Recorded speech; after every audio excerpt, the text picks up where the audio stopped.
Hey everyone, and welcome to another episode of Good Marketing with Stephanie. It's April 21st when I'm recording this, and April happens to be Earth Month. Also tomorrow, April 22nd, happens to be Earth Day, and it's coming to us at a complex moment this year. The theme for 2026 is Our Power, Our Planet, which emphasizes collective action, not just policy, to create lasting environmental change. So today we're going to dive into how our power, our planet translates to our collective of communications professionals. So we're all grappling with this very fraught geopolitical environment right now. When it comes to sustainability communications, we need to ask ourselves what can be said, what shouldn't be said, and how can we keep all of our stakeholders happy? So my guest today will hopefully be giving us some answers to these questions. I'm joined by sustainability author, consultant, and speaker, John Pabon. Welcome, John. Thanks so much for having me.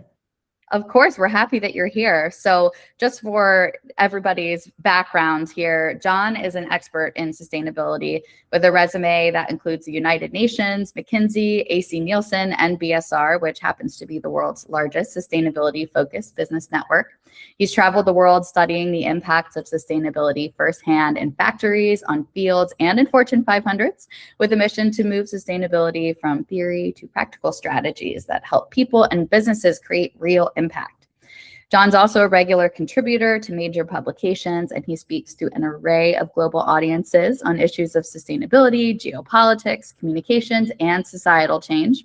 Based in Melbourne, Australia, he's the chair of the Conference Board's Asia and ANZ Sustainability Leaders Council. He advises the United Nations and serves on the board of advisors to the Anti-Greenwash Charter. John's also an author, so he's published several different works up to this point, and this year he has a new book out. It's called Strategic Sustainability, a Pragmatic Blueprint for Responsible Business, which is awesome. Go, John, on the published author front, and definitely want to talk about that a little bit more.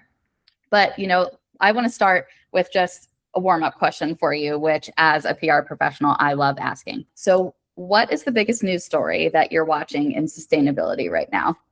It's probably the same news story everybody is watching, and that's what is happening in the Middle East right now. So from a sustainability perspective, I'm watching that and thinking, okay, what are the implications of this? And are we going to use this opportunity to go in a more positive direction, as in getting rid of fossil fuels eventually or speeding up that process? Or are we just going to go back to status quo, sort of like we did post-COVID? So that's what I'm watching with bated breath, but who knows? It changes by the minute. Yes, absolutely, it does. And I think it's interesting, we've seen over the last, decade, possibly more, right, this shift towards renewables and towards more sustainable, energy sources. And now we're kind of seeing this, I don't know, and you can tell me if you agree with this, but this sort of backswing towards like the fossil fuel side of things. And, it just kind of feels like trying to take a couple steps backward when really all the momentum is in the renewable space. So yeah, I'm curious if you share that perspective as well. It absolutely is happening. So a lot of, even though it sort of looks like we've taken our foot off the gas a little bit when it comes to sustainability, and when I say sustainability, I'm talking about basically anything that helps the planet or society, not just the hugging the trees, saving the polar bears. That's important, but there's a lot more than that. So it does look like we've kind of taken our foot off the gas, but essentially we've been doing this for many decades. The train's already left the station, so there is no going backwards, no putting, what's the phrase, toothpaste back in the tube. So even though it looks like we may be slowing down, no, the things are absolutely still happening. We're just a little quieter about it than maybe we have been in the past. Yeah, and that ties perfectly into the conversation that we're going to have today about sustainability communications.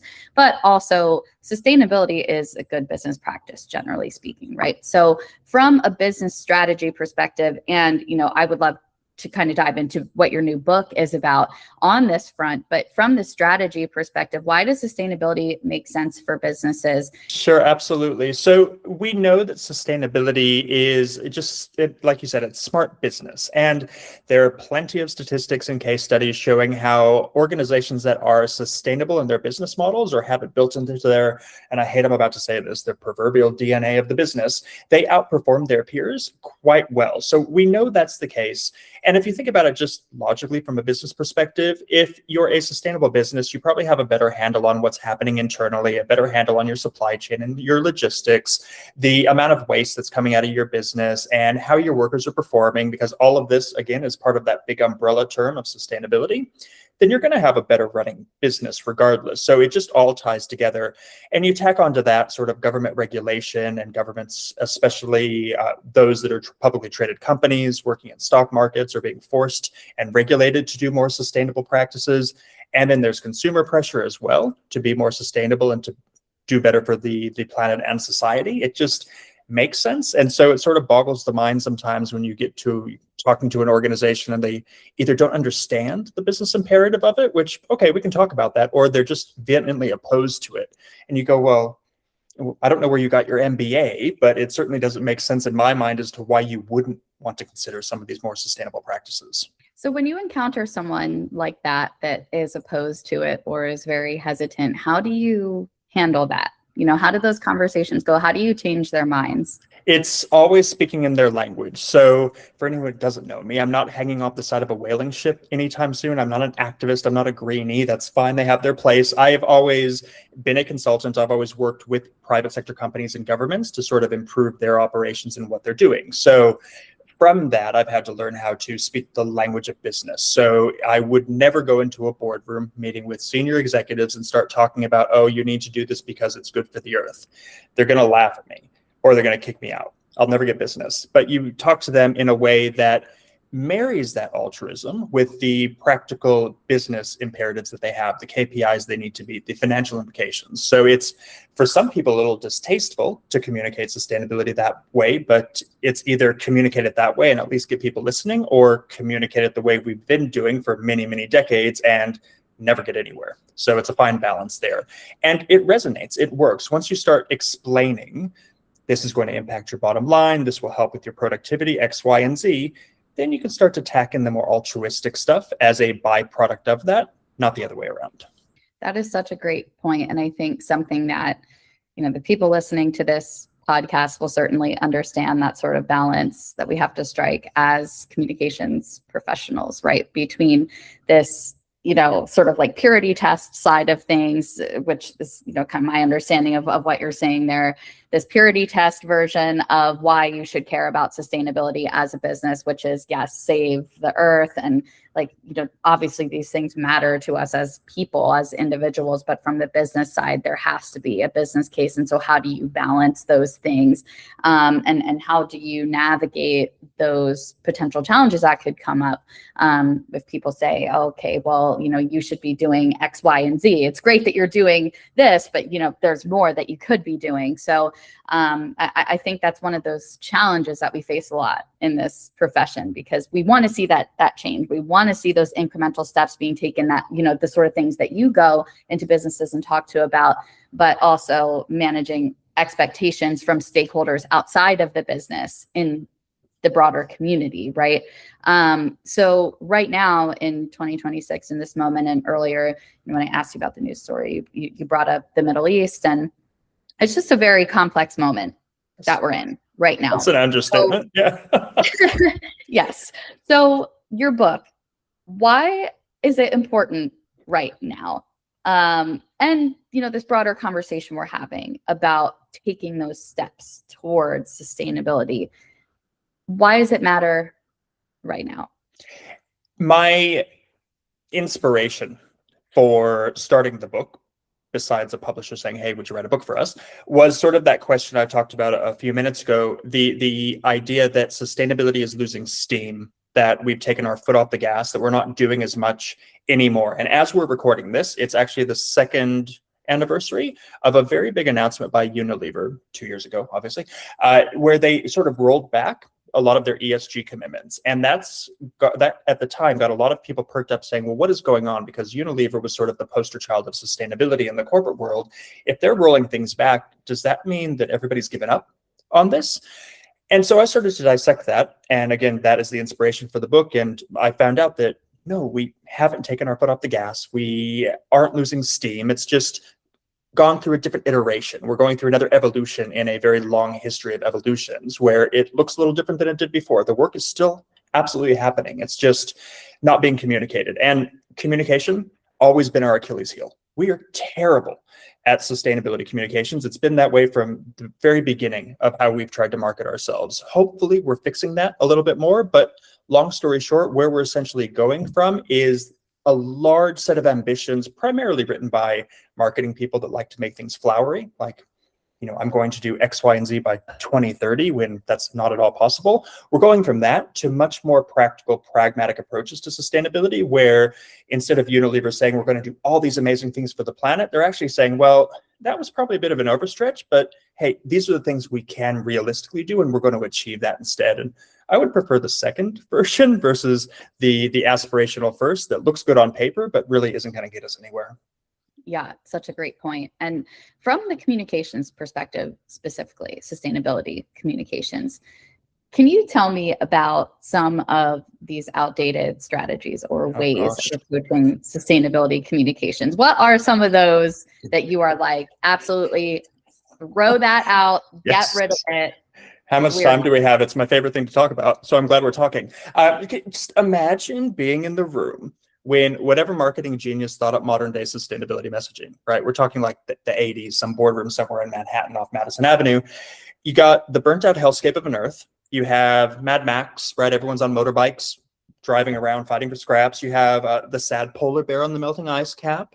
You have as you drink your cup of coffee, you can save somebody in the developing world for just the price of a cup of coffee. All these sorts of things that if you're one of 10 billion people on the planet, you're sitting back, you're watching these adverts, you're going, well, what am I supposed to do with that? Like, I'm not given any action points.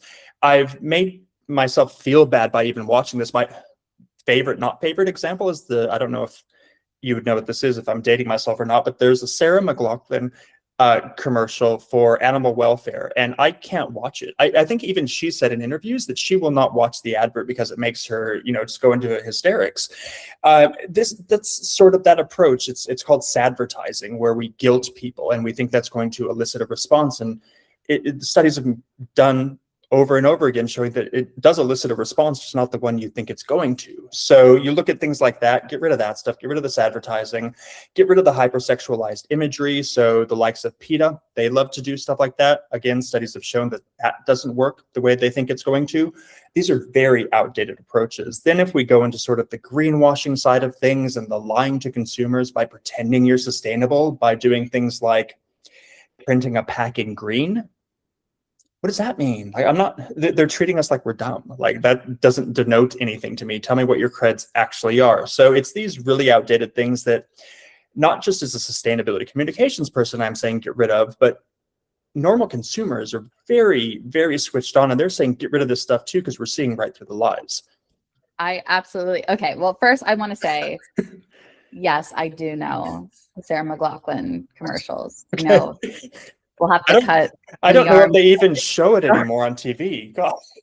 I don't know if they do, but I think everybody born probably in the 90s, and we all remember the In the Arms of the Angel commercial with Sarah McLachlan. So yes, that definitely takes me back. But it's such a great point about that sadvertising piece of things, and then also the greenwashing, right? So it's what I'm hearing from what you're saying is that, first of all, the communications should be like meaningful, right? Not just trying to make people feel bad, but maybe more inspiring people to action. They need to be truthful, right? And there needs to be accountability there. There needs to be transparency there. So can you tell us from the consulting perspective then, when you go into one of these businesses and you're talking to them about their sustainability strategy, what are those key foundational elements of sustainability that you are looking for in those businesses? And the reason I ask this is because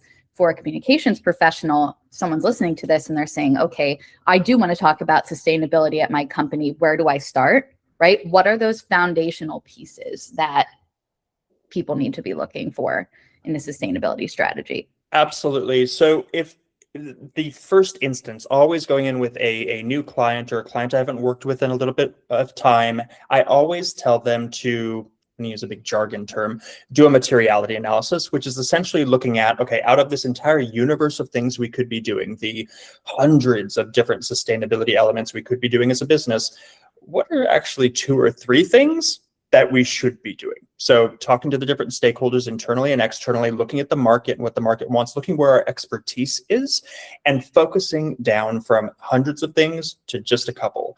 That's going to get people 90% of the way there. And a lot of times they just forget that initial foundational step. That's number one. And then you sort of, like horses with blinders, you put those on and you only focus on that. You focus your internal strategies around that. You focus essentially everything, your communications especially around that. And that's sort of all you do for a couple of years, and you sort of see how it goes. But when it comes to communications, there are so many roadblocks right now in terms of communicating sustainability the right way. There is a rash of what we're calling green hushing, which is essentially companies and legal departments, especially saying, hey, let's just not talk about sustainability at all because it's too volatile. We don't want activists or the media finding out the bad stuff we're doing. And that is the opposite direction we need to be going in. We need companies that are doing the right thing to feel empowered to talk about that publicly without risk of blowback, because we need more companies following suit. I think the issue is that these companies a lot of times think they have to be perfect. And I don't know anybody in their right mind that thinks a company is perfect. So that's sort of the starting point. So my big thing is always advocating for radical transparency to get over all of these barriers. And anytime I say that, the pearls get clutched and people go, oh my God, we'll never be able to do that. But that's the only way around any of these barriers. If you put all your cards on the table, nobody can come up and sort of say, oh, well, what about this and what about that? People love whataboutism. Instead of focusing on the good stuff that a company is doing, they'll point out the 90 bad things that they're doing. And yeah, every company is doing bad stuff. Every company is also doing good stuff. So we sort of have to balance that out. And again, putting the cards on the table, being as radically transparent as possible. And I guarantee there's people watching or listening to this in the marketing department right now going, never going to happen, but it has to start somewhere. So you might as well do that. And there's reasons behind this, the transparency, the authenticity that comes from that. Everybody hates that word, but also just getting back to sort of marketing 101 of taking the audience on a journey with you. And the audience wants to know that you're, for lack of a better phrase, you're human as a company, right? You do have your faults, but you have your good things too. And that's just going to build that trust even further if you do take them along on that journey. But if you present yourself as a perfect company, nobody's that naive. And that's when they're going to start sniffing around and doing their little investigations, and they will find things out. So the only way forward really for smart companies is radical transparency. So one thing I want to have you zoom in on a little bit more for us is the stakeholder or audience piece of this, because like when you say how, yeah, someone in the marketing department could be listening to this, like, no.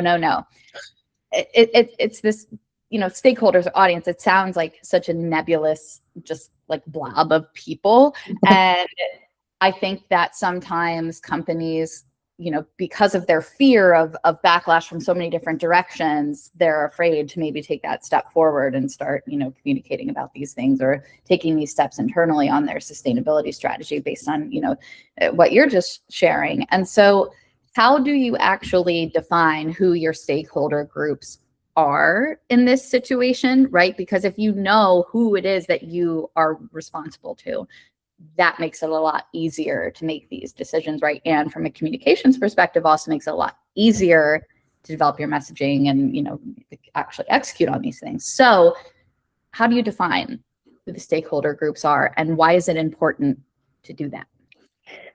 I'll start with the second question first. Again, marketing 101, know your audience and respond to your audience. It's the same with writing as an author. You have to remember your audience, but it's also the easiest thing to forget. So we just have to constantly be banging our heads with this message of remember the audience. But to the stakeholder universe, as I call it, one of the few silver linings we have in the sustainability world, because most of the time we're pushing crap uphill, is that the universe of stakeholders we deal with tends to be industry agnostic, which is great.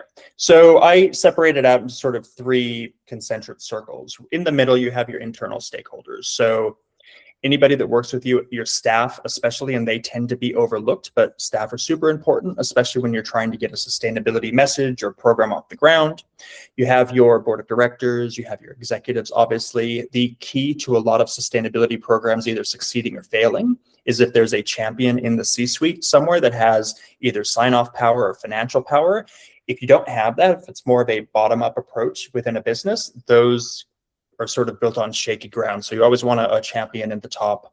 That's your internal stakeholders. We sort of know who they are. You go one circle out and it's kind of like the money people. So it's your consumers, it's your suppliers, your factories, and anybody, regulators, anybody that has anything to do with money, the market. That's a very nebulous term, but these are audiences as well.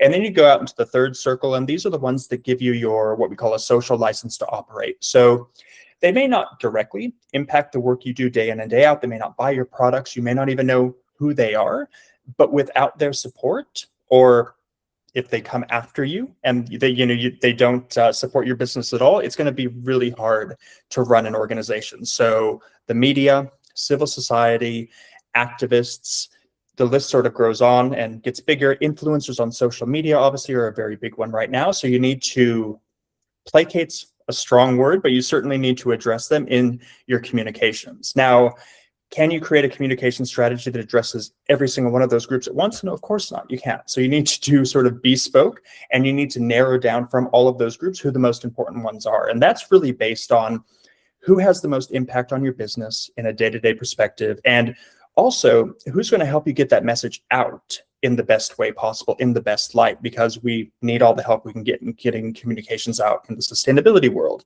You do that, you sort of sit down, and honestly, I've talked about this before at conferences. I say, hey, go to the pool after we're done here at this keynote, spend 20 minutes, cocktail napkin, and just write down every stakeholder you can think of, and then plot them out based on, are they going to help you get the message out, and do they actually impact your business right now?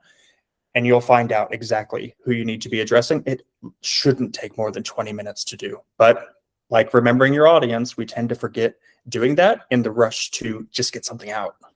Yeah, it's such a great point, because it sounds like something that's complicated, but it's actually really not that complicated, because you know your business, you know your audiences, you just have to take that time to like define them.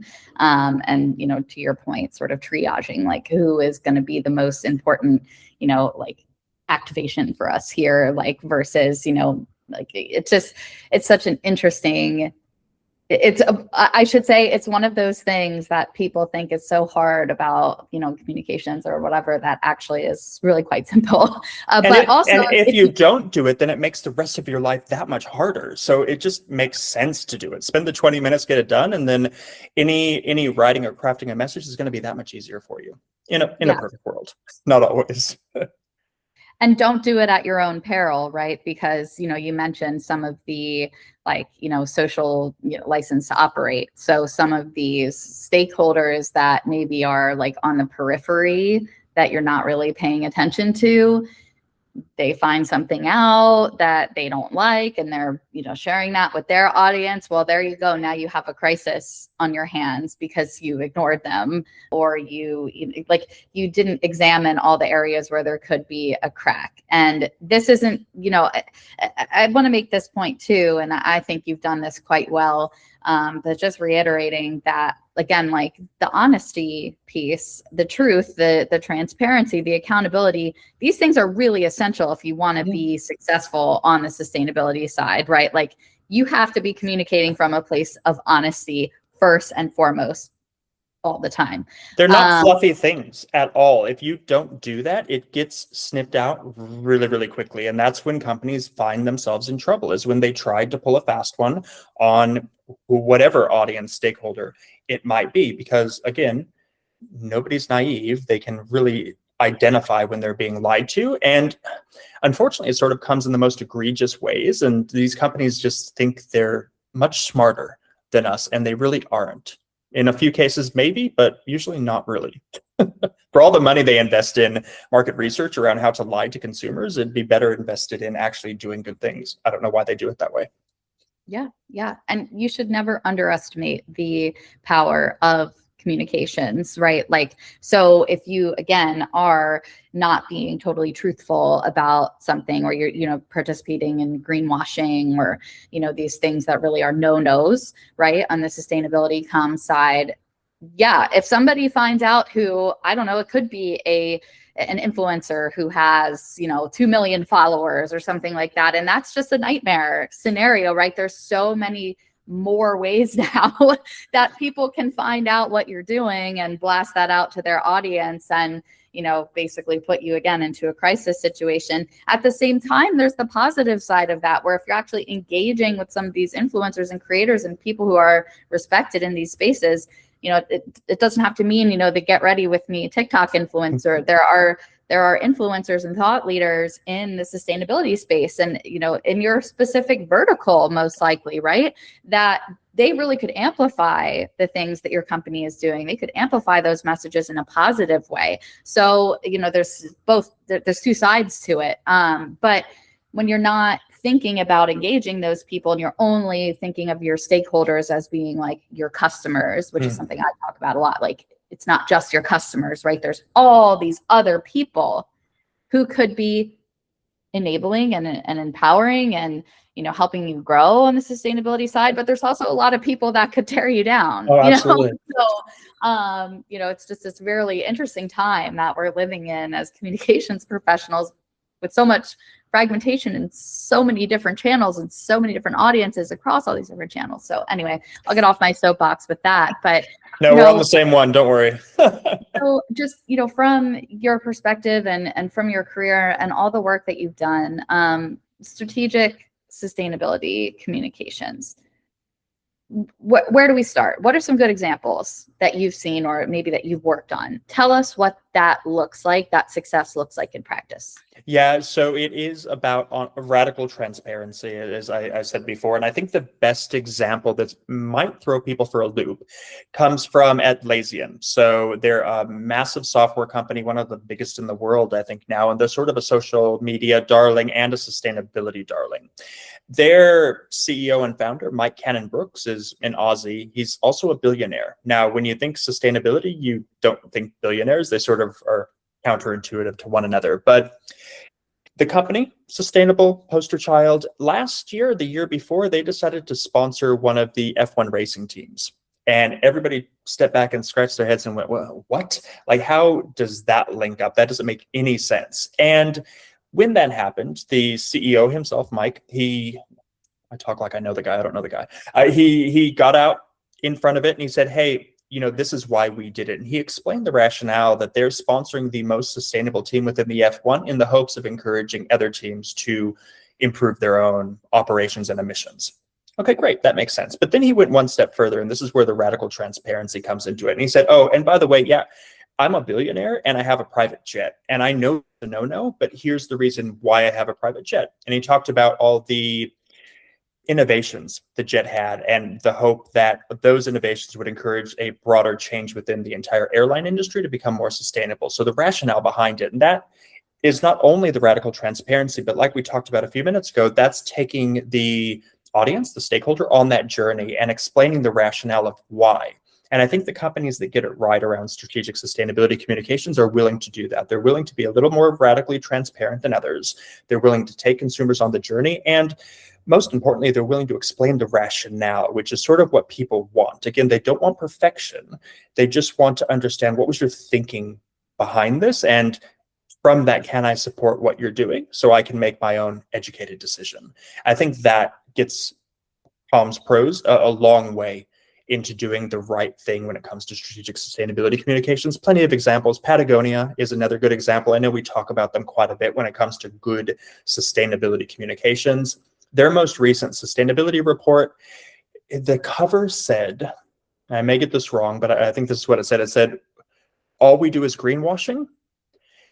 And that was just a shocking title that it sort of encouraged you to read more. And they went and they sort of talked about how, as a fashion company, they can only do so much to encourage sustainable practices, but this is what they're doing that's good. This is also what their faults are and where the barriers are to even more progress. So plenty of examples of companies that are trying to do the right thing with their comms and being really genuine with it as well. Like you said a few minutes ago, the kiss of death is sort of being radically transparent, but doing it by obfuscating the truth or trying to lie to consumers. You don't want to do that. You want to be radically transparent and honest at the same time. It's not hard. You just got to do it. It's not hard, but it's like there is, and I'm curious, if you would share this viewpoint, but there is this just pervasive fear of any type of criticism at all. And in today's information environment, media landscape, it is not possible to be a company producing physical things, to be a company doing anything. We all need jobs, right? Like we're all participants in the economy, but it's not possible to be perfect. And you're making that point as well, but it's not possible to be perfect. It's not possible to avoid all criticism ever in perpetuity, right? So the purpose from the communication side is to be prepared, yes, for when those criticisms come along, and having a plan then on the business side, right? And this is, where I want your validation and your thoughts on what I'm saying here. But you need to be prepared, right, to say, okay, yeah, these are the things that are not perfect that we're working on, and here's our plan, and here's how. And then the communications professional can take that, and then that's where that radical transparency, that's where the honesty and the truth and the accountability comes from. That's exactly right. And if a company is not willing to be radically transparent, because let's be honest, most are not going to go to that length right now, at least have a strategy in mind of how you're going to deal with a crisis when it eventually hits, because it will. Something will go awry. You said nothing is perfect. Something's going to happen. So at least be savvy enough as a business leader and a business owner to have something in place when that happens. And shocked, not shocked, most companies don't even do that. They just assume everything is going to be okay, which is a very dangerous precedent to set within a business.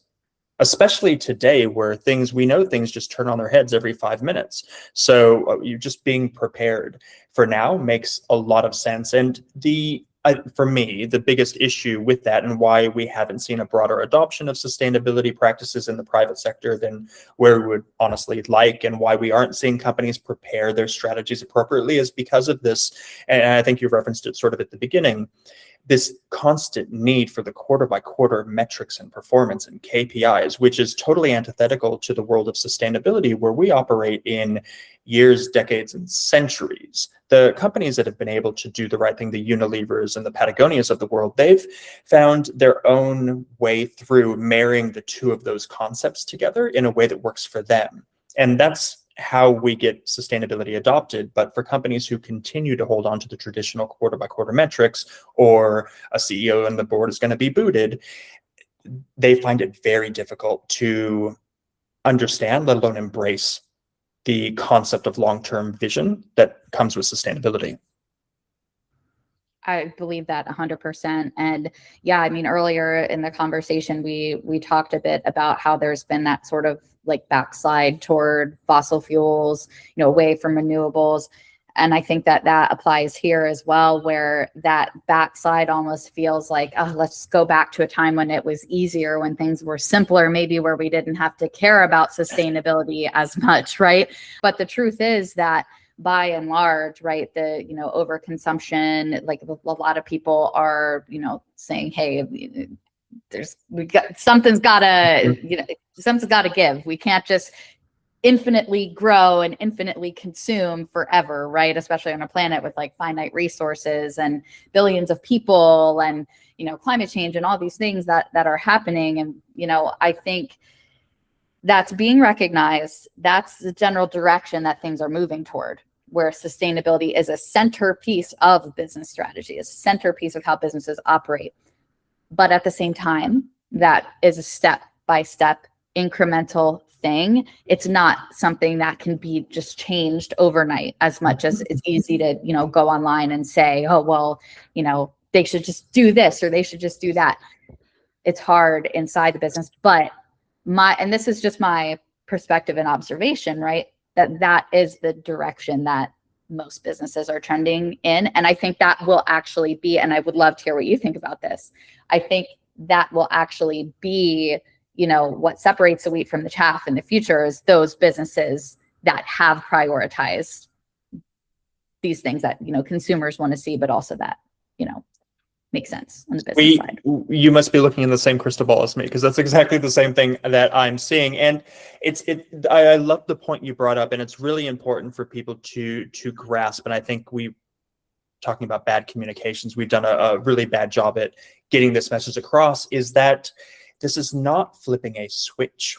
If it was that easy, I'd be out of a job and happy days. I'd be doing something else, but it's not. We are just rife with nuance and gray area, and there's no way to flip a switch and turn these massive organizations around in the water instantaneously. It is slow, it is laborious, it's methodical. So instead of thinking, okay, we need to change everything right now and thinking in black and white, I always encourage people to think of sustainability through the lens of how are we moving the needle in the right direction, even if that is slow and it doesn't seem like much, it's still a step in the right direction. And we're not talking tomorrow or next year, we're talking a century from now. So it is really important. But yes, to your point, there's absolutely change happening. I've seen it firsthand in the back of businesses, behind the scenes. These things are happening.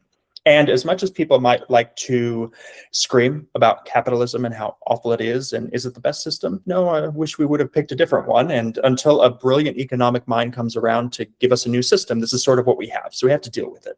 One of the silver linings of capitalism, though, is that businesses will always respond to where consumers are spending money. So that's a big reason why sustainability has been adopted, because it started to hit the bottom line. It makes business sense, like we talked about at the beginning, to be a more sustainable company. So looking into that crystal ball 10, 15 years into the future, my realistic guess, I was going to say positive side, optimistic guess. No, I think it's a realistic guess, is that when a consumer goes to the store, most of the products they see will be sustainable products. There will be no need to do research and to pay more, because everything will sort of be the same. 90% of the work will have been done by the company itself. All the consumer needs to do is just make a choice. Are we there yet? No, we still have to do research. We have to pay more. But given the trajectory we've been on over the past 20 years, where things have sort of scaled, the prices have come down and it's become sort of more cost effective. You look at organic fruit or vegetables as an example. 20 years ago, nobody would pay that amount of money for an organic banana, but now, because of scale and consumer need, it's become sort of on par with a regular, and there's a little bit more, yeah, sure, but it's become on par with a normal piece of fruit. So the same thing is sort of happening across the board with all businesses and all sort of consumer sectors. So that trajectory, again, like we talked about at the beginning, is still going to continue regardless of what's happening everywhere else. The companies that even right now are not considering sustainability, they're already so far behind that they're going to become sort of the dinosaurs of the world. In 15 years' time, they're not going to be around anymore to compete, because there's not going to be a place for them on the shelf. Do you think eventually, to that point, that the pendulum will swing? Like you had mentioned how like organic bananas, for example, used to be like way more expensive, that eventually it will be, the, organic or circular or, like healthy materials, sustainable materials that are the least expensive, and the, bad materials that are like more, like plastic or pollutant or whatever, like, do you think that those will then end up becoming more expensive? Most likely. Yeah, because it'll be a risk for the business and it'll be a risk for society. So I would guess that some sort of a regulator or government would come in and probably tax them to encourage them to go out of existence. So yeah, I absolutely see that happening in the not too distant future. Like, this stuff is happening so exponentially fast. It's not a linear timeline we're on when it comes to these innovations. It's happening so quickly. And I think one of the reasons, again, to this idea of, is sustainability losing steam? Part of that comes from the idea that, and the fact that we're not even using words like sustainability anymore. So since we're not using that specific word, people are like, okay, well, I guess they're not talking about it. But the reason is, we're not using sustainability because it's embedded in processes now. So we don't talk about sustainability as an overarching term. We talk about, like you said, circular design. We don't use sustainability, we use circular design, or organic. So procurement processes, these sorts of things. So the entire language has changed, and that's happened literally over the last year. So who knows where the next 5 years are going to take us? It's scary and exciting at the same time. I love it. I mean, I personally am coming out of this conversation feeling optimistic, Oh, feeling good. hopeful because, we are, and I'm seeing this as well, in the work that I do on with my clients and, just from, like reading a lot of different like green news in the industries I work in, right? Like there are a lot of reasons to feel optimistic, and it's very clear that by and large companies have not abandoned sustainability. It's like you said, it's just become embedded in the processes and operations of the companies, and they'll continue to take those steps because it makes sense. It makes business sense to do so. So I think we need to start wrapping up the conversation here. But John, I just want to make sure, is there anything else that you think our listeners should know? Anything else that you see coming down the pike for sustainability communications? Any final thoughts or advice for our listeners? No, I'm just going to bang on again about radical transparency. Honestly, I think we like to confuse people a lot with giving them too many messages at once in the sustainability world. So I'm not going to contribute to that in this conversation. Just radical transparency, radical transparency, radical transparency. Yep, absolutely. And there was when I went to the National PRSA conference last year, there was a great speaker she was like a White House communications person from the previous administration. And she was, her whole point was, if you have 10 messages, you have no message, right? Like you need to have that one core simplified message, right? That I think ties in with the transparency. Like, what is your message around sustainability with your company? But anyway, I digress. But thank you, John, so much for joining us. This was such a great conversation. I loved it. I feel like we could probably talk for 3 more hours about this, and maybe you'll be willing to come back again and then talk more. But, for now, thank you for this conversation. And, please tell us, where can friends of Good Marketing with Stephanie find you online? Absolutely. So my website, johnpabon.com. I am also, God, I hate this. I'm an influencer on TikTok. I hate that. That's what I am. A content creator, I guess, is a better way to say it. So you can find me on TikTok. I don't do any dances, but TikTok's an amazing platform to do deep dives on things that most people just don't talk about. So find me there as well. John A. Pabon. Somebody took my name before me. Awesome. And, I want to give a shout out again to your book that has been released globally, right? But will be in North America starting next week. Correct. So end of April 2026 here. And again, that book is called Strategic Sustainability, a Pragmatic Blueprint for Responsible Business. And we'll have a link to that in our show notes for you, so you can easily go find it and pick up a copy for yourself if you're like, hey, you know what? I want to talk to my leadership about, what we're doing on the sustainability side, or, just any ideas or inspiration that you might have taken away from this conversation. But, thank you again, John. Until next time, for everybody listening, if you learned something new or you did feel inspired, please subscribe to our podcast wherever you may listen, rate our podcast, and share our podcast with all of your friends online or your LinkedIn network. But thanks again, John. It was amazing talking to you. Thank you so much. Happy Earth Day. Happy Earth Day. All right. Bye, everyone.